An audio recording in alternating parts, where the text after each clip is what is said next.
प्रभु श्री राम के ये जो आयोजन चल रहा है, इसका मैं नगर सह संयोजक अंकित खंडेलवाल आपको हाथ जोड़कर अभिनंदन करता हूँ और आपके माध्यम से फिर से एक अपनी अपील कर देता हूँ कि 20 तारीख को, आज तो बाइक रैली निकल ही रही है बहुत बड़ी संख्या में, हजारों की संख्या में, मैं गिन नहीं सक रहा हूँ इतनी बाइक आई हुई है। और जो साफा लगा रहा है वो थक गया है साफा लगाता लगाते, और ये बात बतला रही है कि पूरा नगर जो है वो भगवामय, राममय और भक्ति से ओतप्रोत हो चुका है। आज विश्व हिंदू परिषद बजरंग दल का ये जो पूर्ण रूप से संचालित अभियान था, वह 52,400 से ज़्यादा घरों तक आज अक्षत इस नगर में पहुंचा चुका है। जिले की जानकारी जब आएंगी तो निश्चित रूप से संख्या बहुत बढ़ जाएंगी, और हम आपको ये बात सुनिश्चित करते हैं, जहां जहां अक्षत गए हैं, हमने भाव देखा है लोगों का, हम जनता में गए हैं, हमने जनता का भाव पढ़कर एक बात आपको बतलाना जरूरी है, वो बतला देता हूँ कि जनता तैयार है रामलला जाने के लिए। जिस दिन से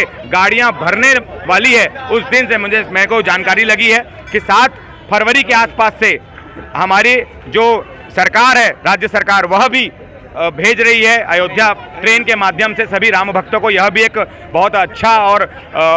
एक बिल्कुल राममय निर्णय कहा जाएगा सरकार का। साथ ही मैं आपके माध्यम से लोगों से यह अपील करता हूं कि 22 तारीख का दिन दूसरी दिवाली का है, घर घर दिया जलाए, अपने किसी गरीब भाई को भी ना भूले, वहां भी दिया पहुंचाए और पूरे राजनांदगांव को दियों से सजाकर 22 तारीख को भव्य श्री राम दीपावली मनाए। जय श्री